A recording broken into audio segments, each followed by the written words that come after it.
मेरे मन में अक्सर काम वासना के विचार चलते रहते हैं, जिनके बारे में सोच सोच कर मैं अपना बहुत सा समय और ऊर्जा बर्बाद कर देता हूँ। एक बार एक जवान लड़का गौतम बुद्ध के पास आता है और कहता है, बुद्ध, मेरे मन में इतने अश्लील विचार क्यों आते हैं?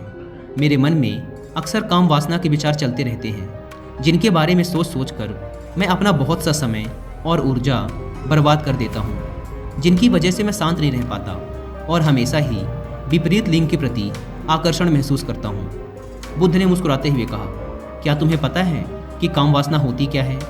लड़के ने कहा, बुद्ध, मुझे ये तो नहीं पता कि काम वासना का मतलब क्या है, लेकिन ये जो कुछ भी है बहुत बुरी है। बुद्ध ने कहा, सबसे पहले तो तुम ये समझो कि प्राकृतिक रूप से जो भी हमारे अंदर है वो बुरा नहीं है।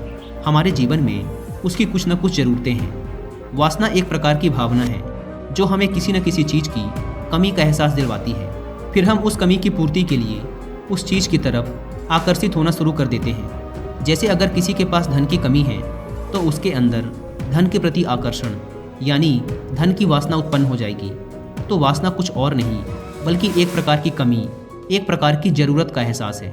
और जब ये ज़रूरत शारीरिक हो तो हम इसे काम वासना कह देते हैं। लड़के ने कहा, बुद्ध, ये तो समझ में आ गया कि काम वासना का मतलब क्या है, लेकिन ये हमारे अंदर आती कहाँ से है?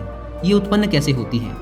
बुद्ध ने कहा, काम वासना कहीं से आती नहीं बल्कि ये प्राकृतिक रूप से हमारे अंदर ही मौजूद है और इसका होना जरूरी भी है, क्योंकि यही मानव जाति के विस्तार का आधार है। लड़के ने कहा, बुद्ध, जब काम वासना प्राकृतिक रूप से हमारे अंदर मौजूद है तब फिर लोग काम वासना को गलत क्यों बोलते हैं? बुद्ध ने कहा, यह एक बहुत बड़ी समस्या है कि लोगों ने काम वासना को गलत नज़रिए से देखना शुरू कर दिया है। इसे दबाने की कोशिश करना शुरू कर दिया है। काम वासना को होना गलत नहीं है बल्कि काम वासना का बेलगाम होना गलत है। केवल उसी के बारे में हमेशा सोचना, केवल उसी के लिए जीना, केवल उसी को अपने जीवन का लक्ष्य बना लेना गलत है। बुद्ध ने उस लड़के से पूछा, तुम्हें क्या लगता है, क्या जानवरों में भी काम वासना होती है? लड़के ने कहा, हाँ बुद्ध, जरूर होती है, क्योंकि आखिर जानवरों को भी तो अपनी पीढ़ी आगे बढ़ानी है। बुद्ध ने कहा, फिर हम जानवरों की काम वासना को गलत क्यों नहीं कहते? लड़के ने कहा, पता नहीं बुद्ध, आप ही बताएं। बुद्ध ने कहा, क्योंकि जानवर अपनी काम वासना का उपयोग सिर्फ संतति उत्पन्न करने के लिए करते हैं, उससे खुशी प्राप्त करने के लिए नहीं और ना ही सुख भोगने के इरादे से।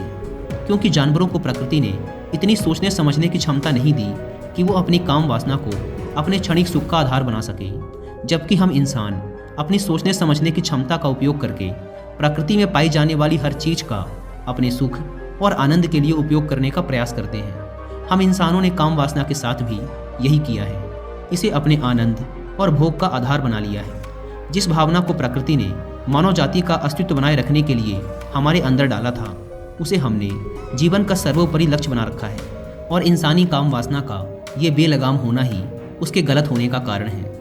लड़के ने कहा, बुद्ध, लेकिन ये काम वासना हावी होती क्यों है? इसके बेलगाम होने का कारण क्या है? बुद्ध ने कहा, काम वासना के बेलगाम होने के 4 बड़े कारण हैं, जिसमें से पहला कारण है जीवन में किसी बड़े उद्देश्य का ना होना।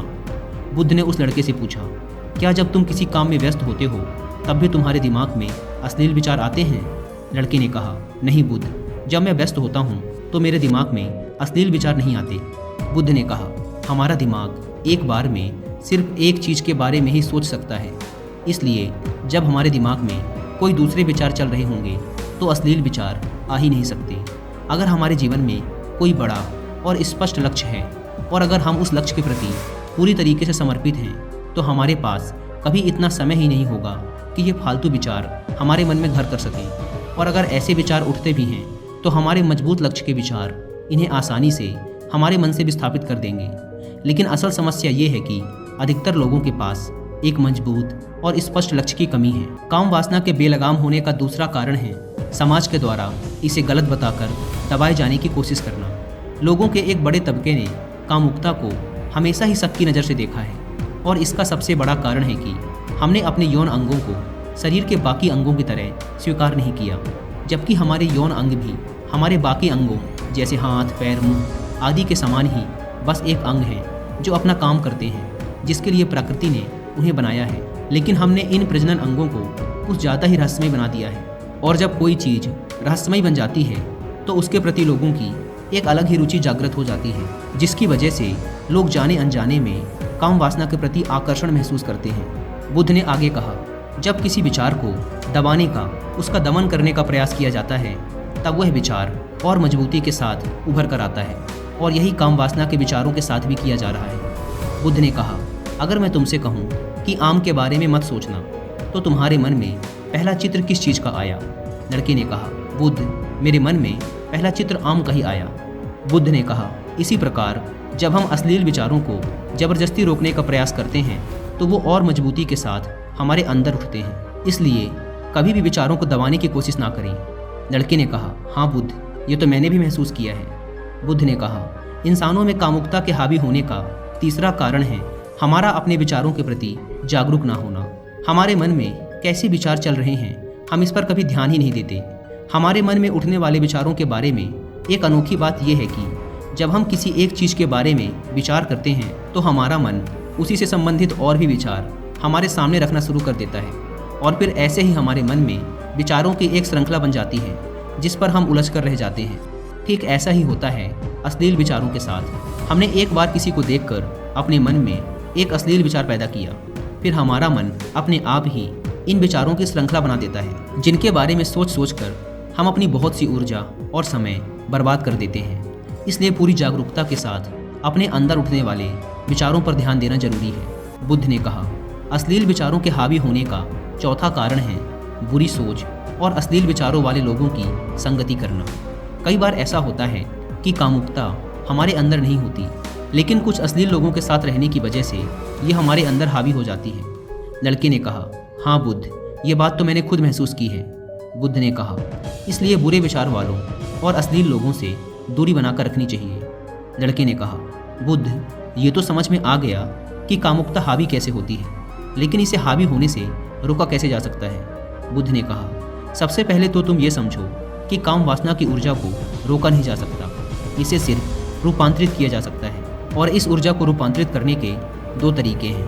पहला है प्रेम और दूसरा है ध्यान। जब हम सच्चे प्रेम में होते हैं तो हमारे अंदर के कामुकता की ऊर्जा हमारी खुशी और हमारे आनंद में परिवर्तित हो जाती है। लेकिन ज़्यादातर लोग शारीरिक आकर्षण को ही प्रेम मानते हैं, जो कि ऊर्जा का व्यय करता है, रूपांतरण नहीं। काम वासना की ऊर्जा को शरीर के अंदर ही रूपांतरित करने का सबसे सफल तरीका है ध्यान।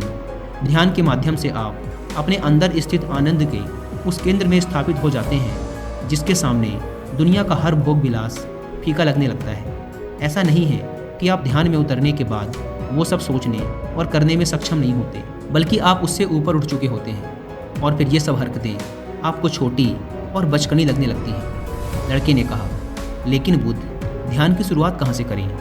बुद्ध ने कहा, सबसे पहले तुम खुद के साथ अकेले में समय बिताना शुरू कर दो, क्योंकि जो इंसान जिसके साथ सबसे ज़्यादा समय बिताता है वो उसको सबसे ज़्यादा जानने लगता है। और जब तुम खुद को जानना शुरू कर दोगे तो ये सारे भौतिक सुख तुम्हें छोटे लगने लगेंगे, और फिर एक दिन ऐसा भी आएगा जब तुम्हारे चाहे बिना तुम्हारे दिमाग में किसी भी प्रकार के विचार उठने बंद हो जाएंगे। इससे और भी वीडियोस देखने के लिए सब्सक्राइब कीजिए चैनल को और दबाइए बेल आइकन को।